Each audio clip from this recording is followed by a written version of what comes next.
Bonjour à toutes et à tous et bienvenue sur le podcast de Genève Attractive. Je suis Matteo Yanni et aujourd'hui avec Karine Curti, nous allons explorer un sujet d'actualité peu connu du grand public, la fiscalité communale à Genève et les enjeux de la votation 18 mai sur l'initiative J'y vis, j'y paye et son contre-projet.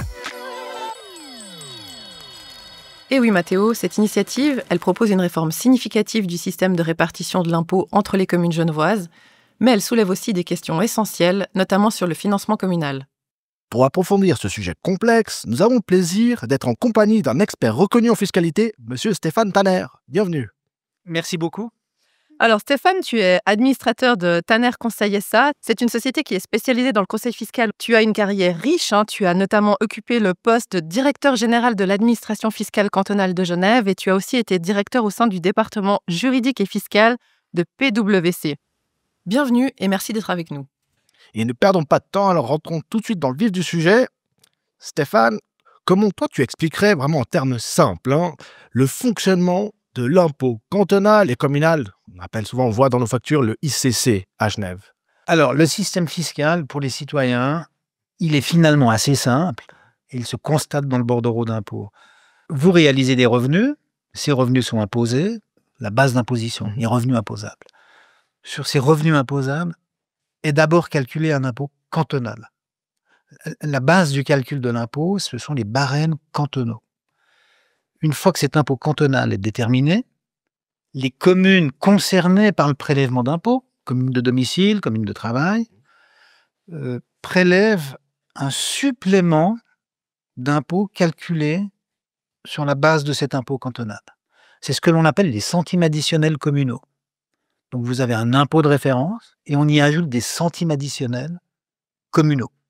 Et ce sont ces centimes additionnels communaux qui sont les ressources des communes, sont les impôts des communes. Et aujourd'hui, avec cette part privilégiée, eh bien, la situation basique pour quelqu'un qui habite dans la commune A et qui travaille dans la commune B, c'est que vous avez 2 lignes de centimes communaux, commune de domicile, commune de travail.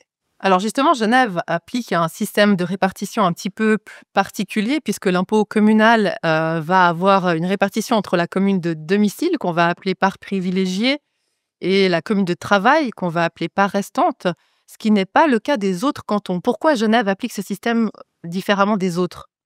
Alors il est difficile d'expliquer pourquoi. Ce qu'on peut dire, c'est qu'il s'agit avant tout d'une répartition de l'impôt entre les communes.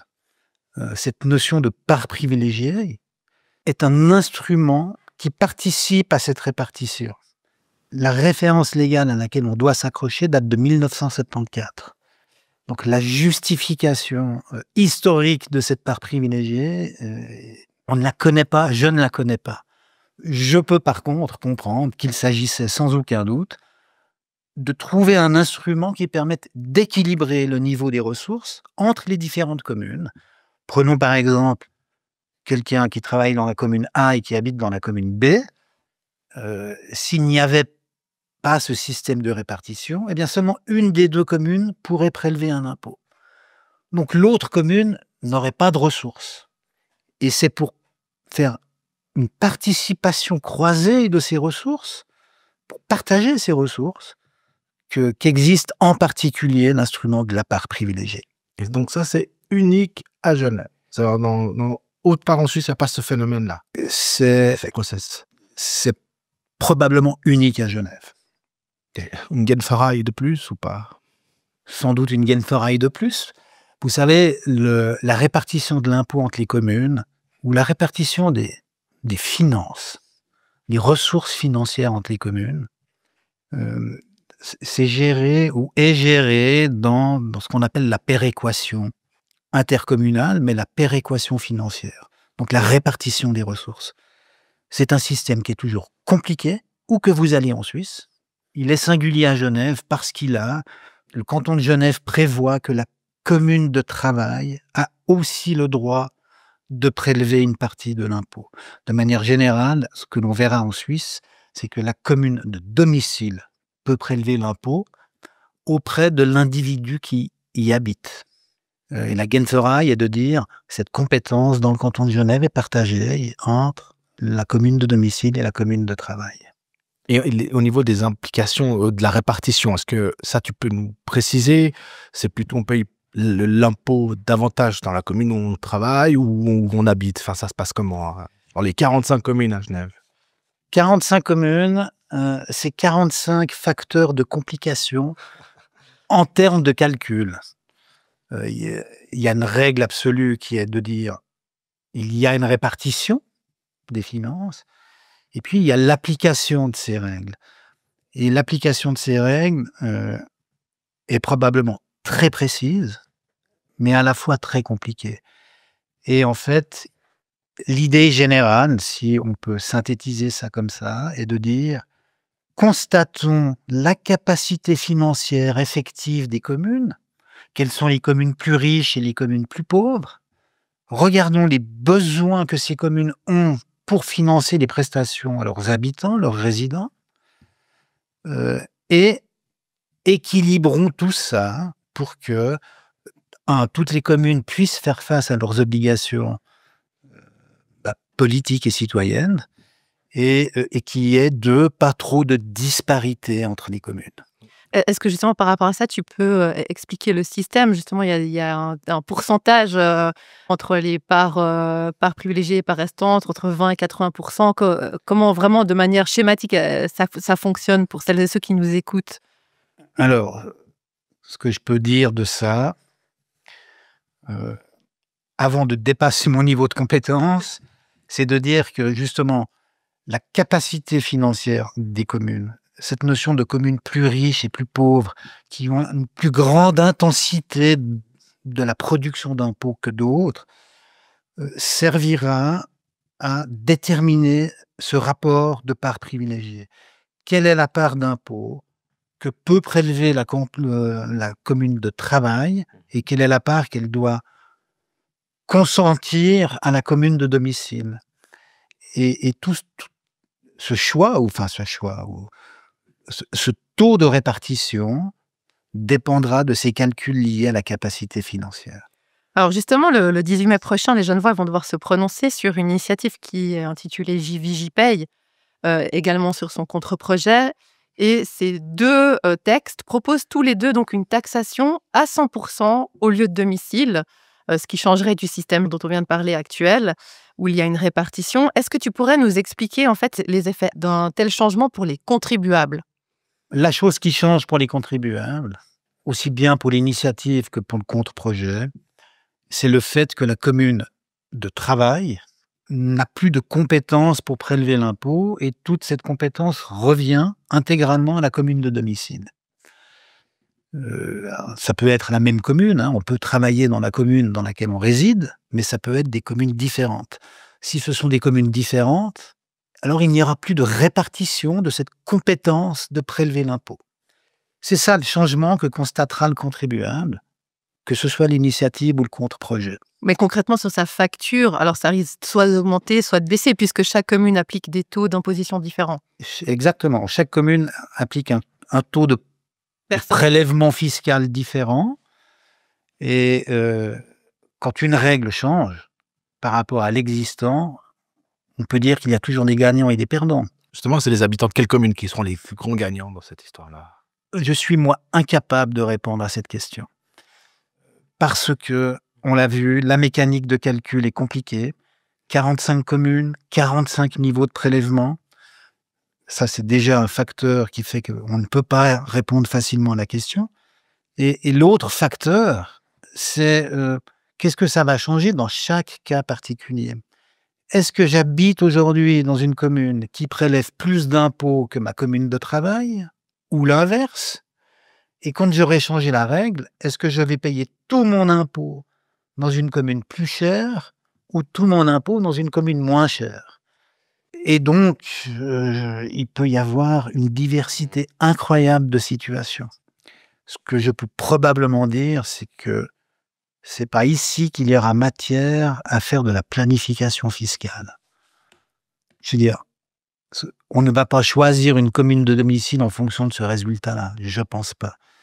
Et au niveau de la finance, sur les finances communales, là-dessus, quel est l'impact? Enfin, j'imagine, je pense à des communes qui sont employeurs, la ville de Genève, Lancy, Plan-les-Ouates, quelles répercussions pour leurs finances?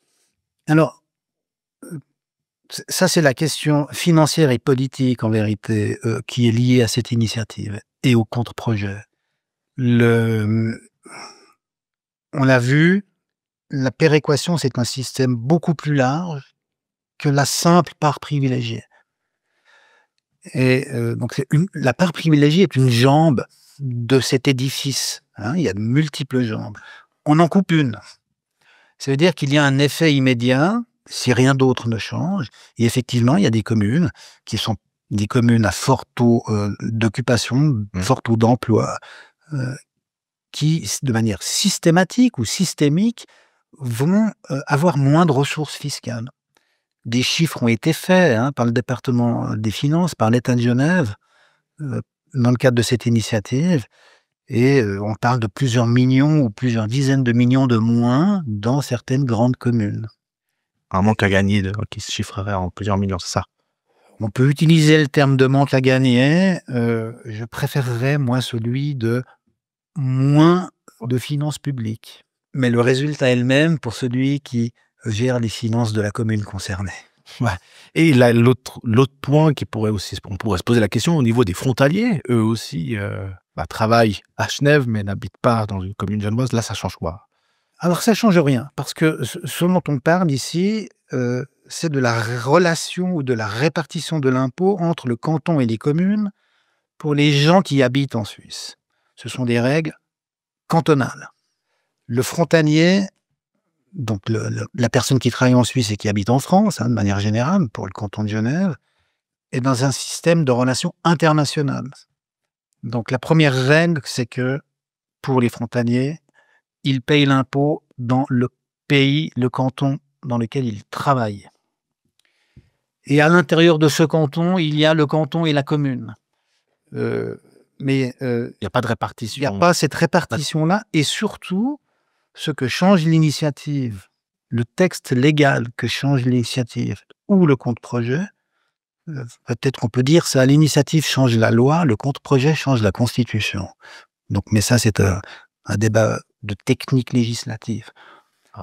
Mais l'un et l'autre ne changent rien à ces relations internationales et à l'imposition à la source. Eux, leur facture changerait. Enfin, d'accord. Et surtout, les communes et le canton de Genève ne perdront pas l'impôt sur le revenu du travail des frontaliers. Ouais, c'est un autre élément à souligner, effectivement. Certains affirment aujourd'hui que le système actuel est devenu obsolète et qu'il n'est plus en lien avec les réalités économiques. Est-ce que tu partages cet avis? Est-ce qu'on a vraiment besoin d'une telle réforme ou est-ce que finalement on s'en sortait très bien comme ça? Alors, oui et non. Je partage oui et non cet avis. Alors, c'est personnel. Je ne pense pas que la péréquation, le système péréquatif en tant que tel soit devenu obsolète. La nécessité de répartir les finances publiques entre les différents cantons et communes restera une nécessité. Par contre, le système est extraordinairement complexe et je me suis amusé, mais je vous en fais grâce, de regarder sur quoi il reposait. Ce sont au moins 2 lois et règlements qui comptabilisent une bonne 60aine d'articles qui sont accompagnés d'annexes qui décrivent les calculs de détermination, les résultats de la péréquation intercommunale. Et probablement que ces calculs ne sont compréhensibles que par une infime partie de la population. Donc c'est très complexe. Peut-être pas obsolète, mais complexe au point que sans doute il faille penser à le changer, à le moderniser. À le simplifier finalement. À le simplifier. Je peux la faire une analogie avec les travaux qu'avait effectué la constituante du canton de Genève. La constituante avait essayé ou souhaitait changer ce système péréquatif, mais qui a lui aussi 2 jambes. Il y a la répartition des ressources et il y a la répartition des tâches. Quelles sont les tâches que doivent effectuer une commune et comment les financer? Ici, l'initiative et le compte-projet ne parlent que du côté financement. Alors, l'initiative n'en parle pas du tout parce qu'en fait, on supprime la part privilégiée et le compte-projet, peut-être qu'on en dit un peu plus après, va un petit peu plus loin dans ce travail de redéfinition de la péréquation, mais des ressources, pas encore des tâches. Donc l'exercice de toute façon ne sera, de ce point de vue-là, pas complet avec ce sujet soumis au vote. Et là, tu dis que finalement, par rapport au système comme il a été fondé à l'époque, cette répartition des tâches a évolué. Certaines communes ont maintenant peut-être plus de tâches qu'à l'époque et c'est ça qu'il faudrait revoir dans sa globalité. Peut-être ça, ou peut-être la façon de les financer, parce qu'en vérité, tu regardes ça de loin, mais enfin j'ai envie de dire comme tout le monde, hein, tellement c'est compliqué, mais le système péréquatif, la péréquation financière intercommunale dont on parle, c'est une addition de mesures prises au cours du temps.